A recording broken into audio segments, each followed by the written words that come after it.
I'm going to go ahead with the meeting beginning ritual. 起立，面向佛堂，参加三鞠躬、一鞠躬、再鞠躬、三鞠躬，参加各位点传世一鞠躬，开班一鞠躬，请坐下。Please be seated. Well, hello, everyone. It's wonderful to be able to connect again, as we often do on most Sundays. Today, my presentation is entitled Knowledge, and the subtitle I've chosen is Dead and Living. And of course, that is from chapter 36 of the Tao of Joy Every Day. And when it comes to knowledge, both dead and alive, I feel like in all honesty, may have more experience with dead knowledge than with living knowledge. But I'll tell you, I'm not enlightened. I don't claim to be. Don't think I probably will make it in this life, and I honestly have spent a lot of time getting it wrong. But I think there's times when I've been fortunate enough with the guidance and help of other people who are far more skilled at cultivating the Tao than I am, that I have glimpses of living knowledge, and boy, I can tell you there's quite a big difference. So I want to start by with my relatively new format of doing a review of day 35, which was day 35, of course, of the Tao of Joy Every Day, and that was on focused intent. And with focused intent, we, together with the clear idea of where to go and the courage to take action, it allows one to experience the great power of the Tao. And, in many ways, today's talk, and I'm sure this is, the reason for this is because Derek's a really good writer, and as he writes his book, you'll see that the themes sort of flow very well.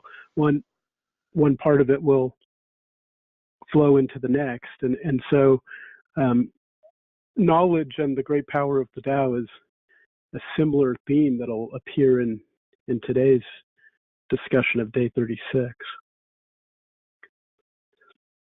So moving forward with focused intent and taking action towards goals will bring help from all directions, as everyone and everything aligns up in a way that makes destiny come to fruition. And of course, we talked about the key to tapping into the real power of the Tao is to not let ideas get stuck in the head by just thinking about them, but instead to take action toward the direction and vision. And when this is done, the Tao changes circumstances and situations in ways that are frankly unbelievable until the actual experience of it occurs. And then, of course, at the end, as Derek pointed out, acting without expectation combined with focused intent will lead us to the limitless potential that the Tao provides everyone.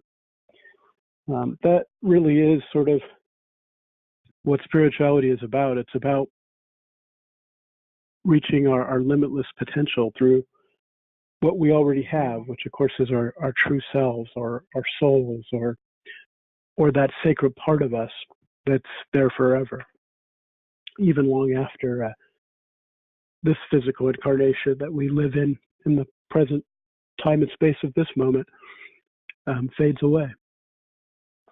So that was day 35, and of course today's talk, as I said at the beginning, is day 36, knowledge. And obviously I chose books to represent knowledge, even though as we move forward through time, these are kind of becoming a thing of the past in a way. Thankfully, there's still lots of children's books that are still good. I wonder if children's books will ever actually go away, despite the digital world we live in. But books seem like a good pictorial way to communicate the idea of knowledge, and that's why I chose this picture. But in talking about knowledge, in a sense, in thinking about it a little bit, knowledge is power. We've all heard that, and of course it's true. when I think back to the things I've learned in life from books, often there is sort of a power that comes from that. But it's important to distinguish, the true, authentic power of the Tao from the sort of temporal, almost, I would say, illusion of power that we often see manifested in the world, largely, in fact, entirely probably because of what human beings do, as we struggle through figuring out life. And let's face it, I think most of us, and maybe even most of the time, especially when you look at it, but there's lots of ways for us to mess up, and we certainly see that. I mean, I certainly see that as I look to the past of my own life and the mistakes that I made. And of course, it's okay to make mistakes. I mean, that's how we learn. But in thinking of the different kinds of knowledge, to me, essentially, there's two types. There's living knowledge and dead knowledge. And if you want knowledge to be true power that has the power to change your life and make it worth living, it's true only if you're cooking with the right kind of knowledge. And that, of course, is living knowledge. There's a big difference between living knowledge and the dead knowledge of books. So living knowledge is quite different from dead knowledge. And in talking about dead knowledge, Derek gives a great example in this chapter. He talks about how people who engage in dead knowledge, what they often do is they'll use a quote from one book to prove the point of, a quote from another book. And I knew exactly what he meant. I know what that is. It's knowledge for the sake of knowledge itself, in a way, and not for anything else. And that, of course, really is dead knowledge. In a way, the way I think of it is that knowledge is really a neutral thing. It's a metaphysical thing. To me, it's not really tangible when you think about it, but it's neutral, and it's very much how you use it that determines whether or not it's going to be living or dead knowledge. If we use it for the point of showing people how smart we are, that's just stroking our egos. And I'll be honest with you, very intelligent people, this is something that can easily sneak up on you. You may have genuine interest in different things, but you have to be really careful, because, as I always say, that the ego is quite sneaky. It sneaks up on your life in a way, and sometimes you don't really know you're doing it. And sometimes it takes years of doing it until you reach the tipping point and realize that, what am I really talking about here? Because dead knowledge, and you can always, as an outsider listening to other people, it's always easy to tell, because it's obvious when someone's using knowledge for the sake of knowledge. And it's obvious when someone's cooking with living knowledge. It's the kind of thing where you know it when you see it. And I think we all know it when we see it. And it's easy to get sucked into dead knowledge, really. But it's important to remember that really is sort of about stroking the ego.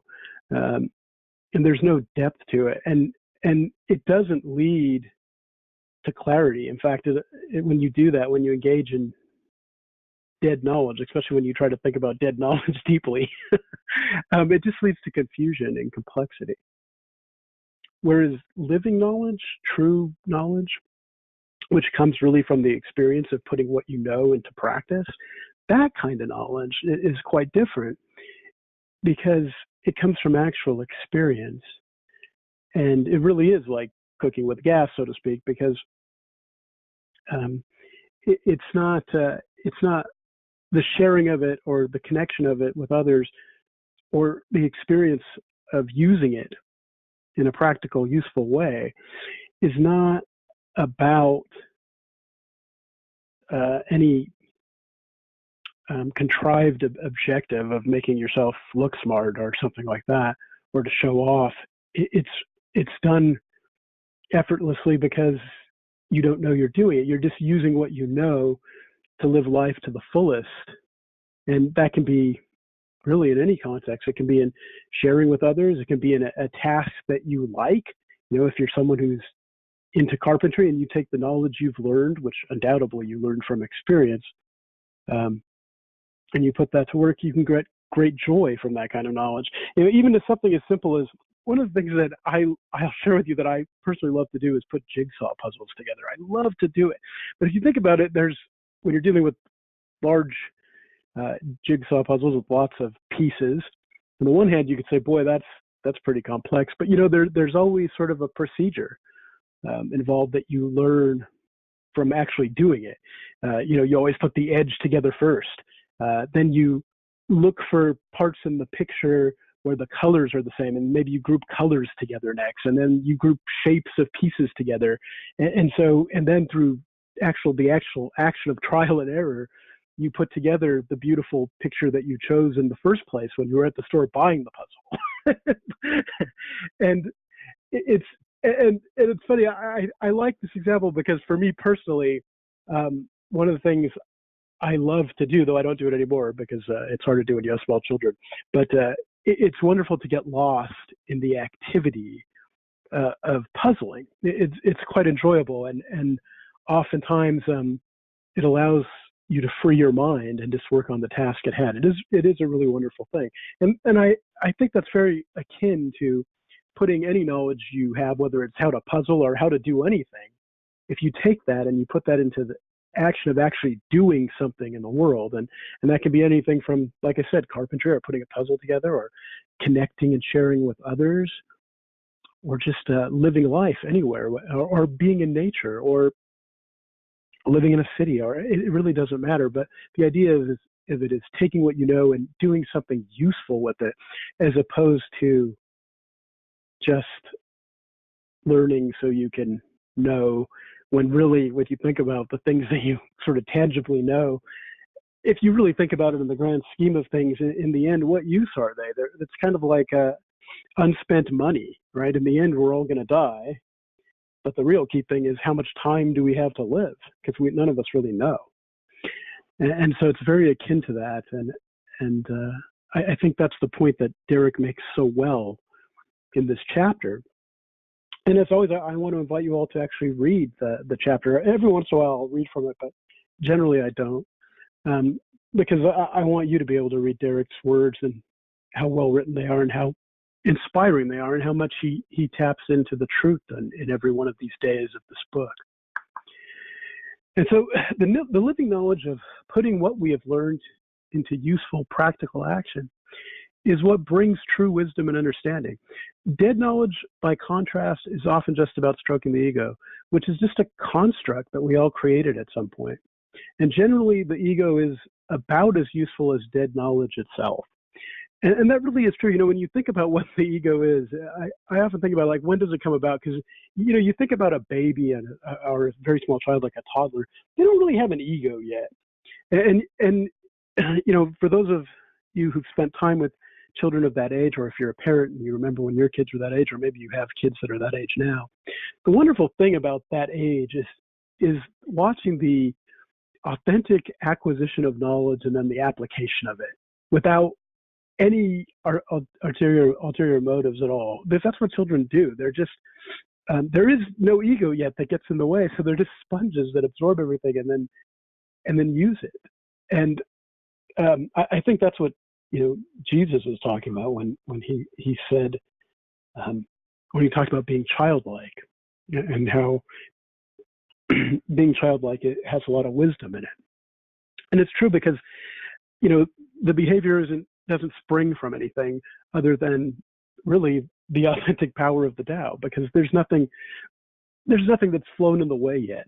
And then you think about when the ego sort of comes online, and I think it sort of starts somewhere between toddlerhood and school age, and you see that, and I guess obviously there's a biological need for an ego. So I don't want to say that it's all bad. There's a biological need for it. It's connected to survival and getting by in the world, the real world. But at the same time, how much we buy into this construct that's been created. And it really has been created. I mean, it's akin to our names. What do our names really say about who we are? They don't really say much, really. I mean, if you really think about it, for most of us, if not all of us in this meeting, although there can be exceptions, it's just something your parents thought up. It's a designation. But it doesn't say much about who you are or what you do. It's your actions in life that really say who you are, what you do, what you think, your state of being, whether you're drifting or you actually have a direction, and that you control your destiny by guiding the rudders that are offered to you to put you on your way. I mean, that's what really says who you are. And that's really what knowledge is about. It's putting what you know into action, not for the reason of appearing smart, but to actually create something with your life through what you know. And I think that's ultimately what we're really here for, is to do something, whatever we choose to do, whatever purpose we want in life. Certainly bringing it to fruition, knowledge is a part of that. When I think of, the people I know in my life who shared their knowledge with others, and how you can tell it's authentic. And when the people that I think of, the ones that foremost come to mind for me are Bill and Derek and Carmen, because every week, well, not every week, but most Sundays, they share what they know with others. And I'm sure many of the people in this meeting remember Carmen's presentations and how wonderful they were, and how knowledgeable a person she was on a wide range of subjects. But you could tell it wasn't dead knowledge, because she brought it to life with what she put together to share with all of us. And of course, it's the same thing with Bill, and it's the same thing with Derek, with everything that he creates in his books and in these meetings and in going over the Tao Te Ching. And of course, all the wonderful presentations that Bill gives. And, that's an example of, like I said, living knowledge when you see it. And those are examples that I think of. And the other example that came to mind from my past is, I remember in high school, we had a guest speaker, and he had a rather tragic story. He had he'd become an alcoholic, basically. And he was also a motorcycle rider, and he had too much to drink, and he was riding with his girlfriend, and someone turned in front of him, and there was he got into a terrible accident, and he was seriously wounded, and his girlfriend passed away. And I remember he spoke at our high school, and he shared the knowledge of that experience with us. And I don't know if it touched my other classmates as much as it touched me, but it certainly touched me. Together with that, with the living knowledge that my mother shared with me. I mean, she always told me, hey, look, you have a history of alcoholism in the family, and you're half Irish, so you need to be careful like I was careful. I mean, that's the kind of knowledge and wisdom that you share with the people you connect with. And it is living knowledge. It's authentic. And that's the explanation or the example from my past. I think of, what that gentleman shared with us, and how useful it was to all of us, and how he took the pain, the knowledge of the pain and the experience of what he went through, and shared it with others. And he certainly touched me. I mean, I remember it all these years later. And then the other great example I think of in my present life of living knowledge is my son, Christopher. Because in a way, it's sort of like his childhood is extended a bit, because he has a disability. And, if I were to compare Ellie, my daughter, who I love dearly, and who's a typical child, and, very smart and very knowledgeable and a quick learner and all that. But then I look at my son, Christopher, and it's like he was born with living knowledge, and it just exudes from him. And he doesn't really have a lot of book knowledge. And given the situation, he may not ever have that much of it. And that's okay, because I look at him, and what he knows really only what matters when I think about it. He knows how people feel. He knows how to take life in the moment. sometimes people with disabilities, especially when they're born with them, are just amazing examples of how to just be. And for me, he's an example of someone who takes knowledge and uses it in a way to make life better and wonderful. So we can tap into the authentic power of the Tao, but by using our knowledge to gain clarity and understanding. And that comes from the experience of putting knowledge to use through unattached actions and connection with our fellow human beings as we navigate the path of life. I mean, that really is the difference between someone who shares knowledge because they want to appear knowledgeable and someone who shares knowledge because they want to use it to live life and make life better, no matter what that involves, whether it's carpentry or whatever your career is, or your connections with your friends, or your connections with your families, or your connections with strangers even. That knowledge is good knowledge. And that's the knowledge that leads to the power that's worth having, the power of your own life to make your own life better. And in doing so, you make the lives of those around you better as well. And as always, I mean, the power to affect the external world is always depends on how you affect your own internal world and how that and what you do in that internal environment to manifest in the external environment. That's really the only way that we can shape the world is through working on ourselves. And by learning everything there is to learn. There's nothing wrong with learning. But by no means, I feel confident speaking for Derek because I'm sure he meant this. It's not that knowledge is bad.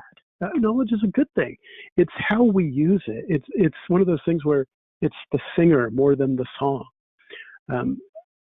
That's what the difference between living knowledge and dead knowledge. And again, I want to invite all of you to read that actually from Derek's words because it's a short chapter. I mean, in a couple of paragraphs, maybe 2 or 3 paragraphs, he really summarizes it with such depth and understanding and clarity. So I'm going to start to sum it up now. So knowledge is power. We've all heard that. But there is a difference between living and dead knowledge, just as there's a difference between the authentic power of the Tao that comes from the experience of putting knowledge to good use through action and the unauthentic illusion of power that drives much of what we often see humans do.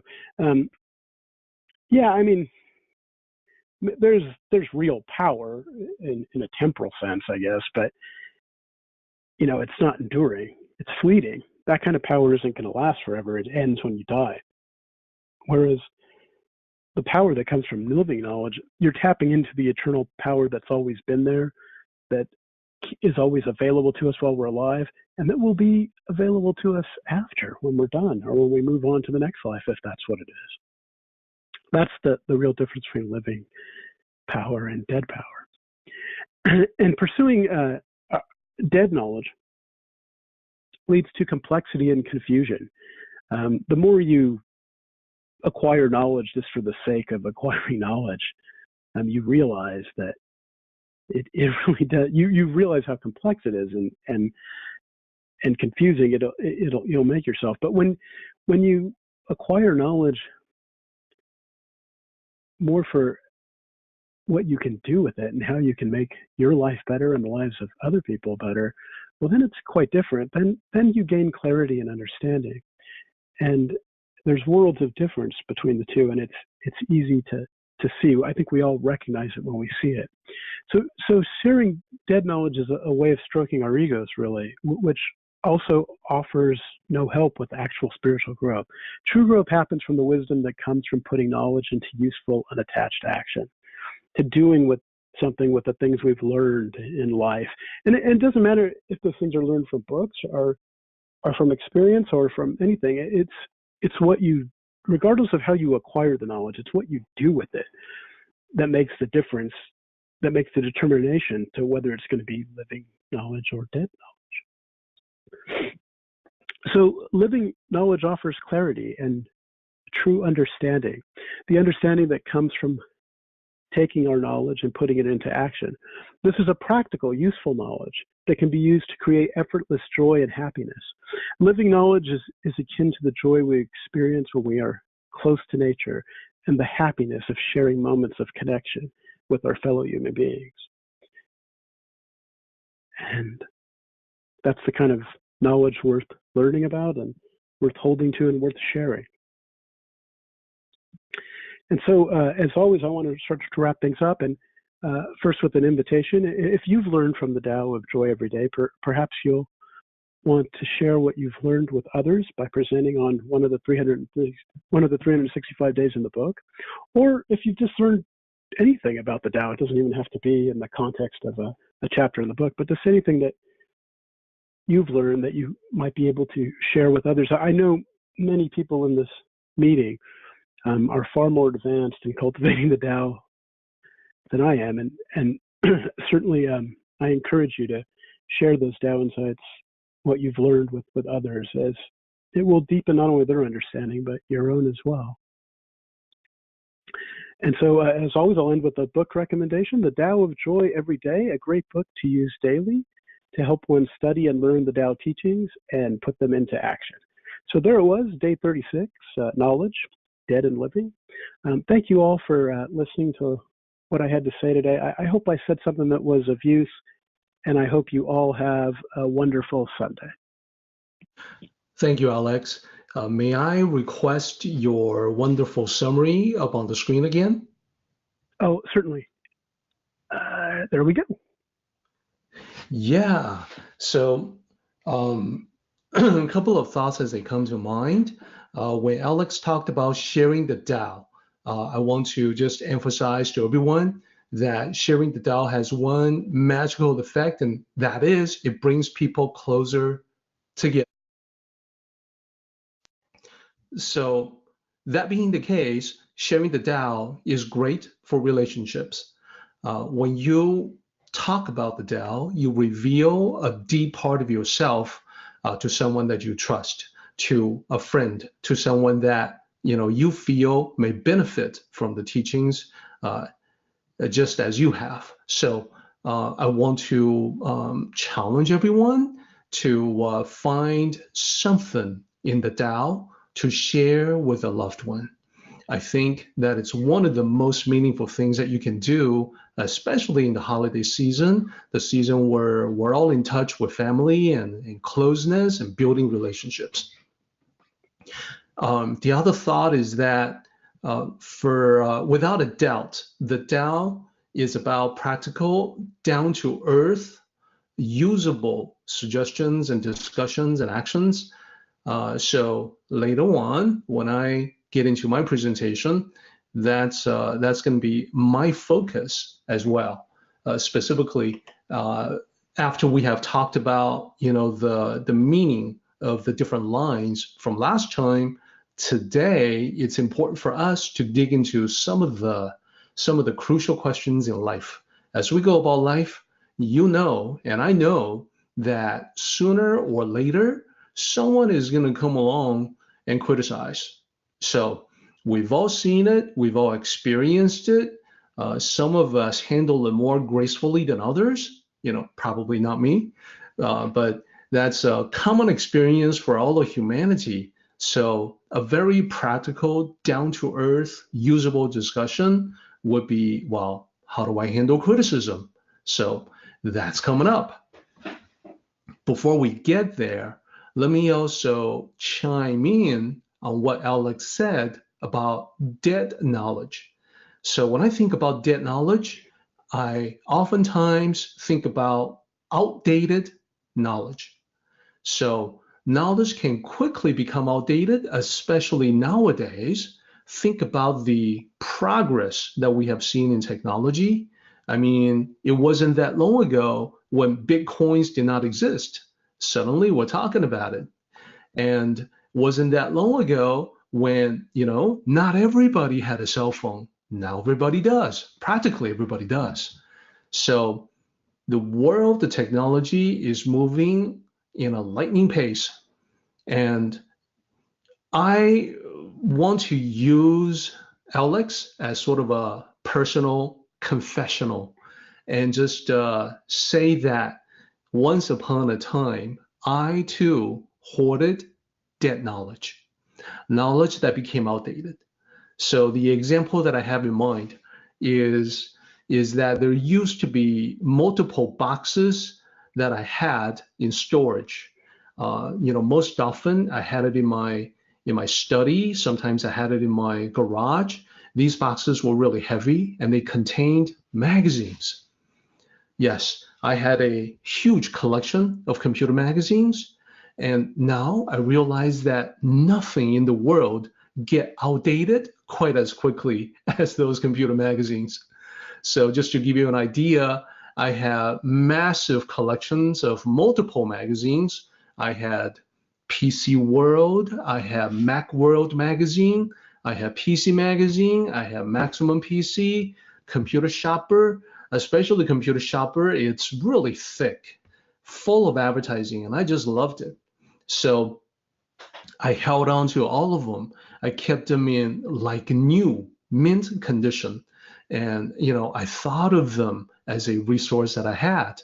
Like, how cool is it? I can go back and refer to them whenever I want.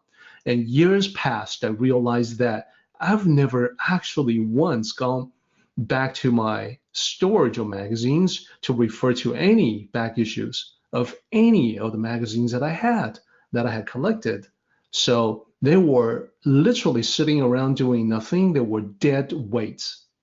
So when I had a chance to make myself go back to them and leaf through the pages to see what was in it, I was pretty much astonished to discover all these things that are no longer in use. Just the software used by those ancient computers featured in those magazines.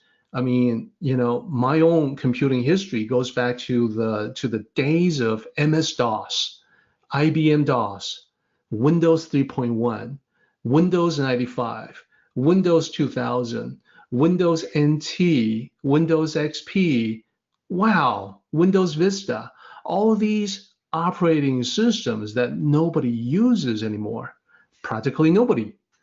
So those were the featured operating systems in these magazines, and they were full of tips and tricks and strategies with glossy full color pictures to show you what to do, referring to software that nobody will probably ever touch again. And because they were so glossy and colorful, it really was like the 5 colors blinding the eyes. I was blinded. I was spiritually blinded to hold on to them. When I moved, I carried these heavy boxes with me from one place to another without giving it a second thought. Well, practicing the Tao, cultivating Tao, learning about the Tao finally had the effect of waking me up. I finally realized that these are truly dead weight and I would be better off without them. So the day came when I took these boxes and discarded them. So to a small extent, I have liberated myself, although I know that I still have a long way to go, with many other things to get rid of as well. But at least it's a start. Begin by discarding dead knowledge.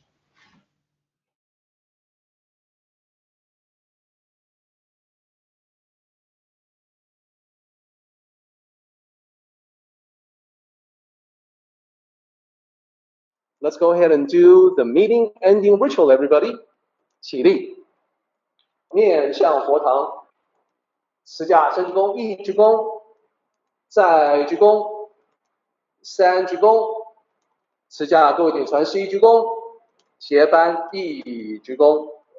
Well done, everybody. Thank you so much.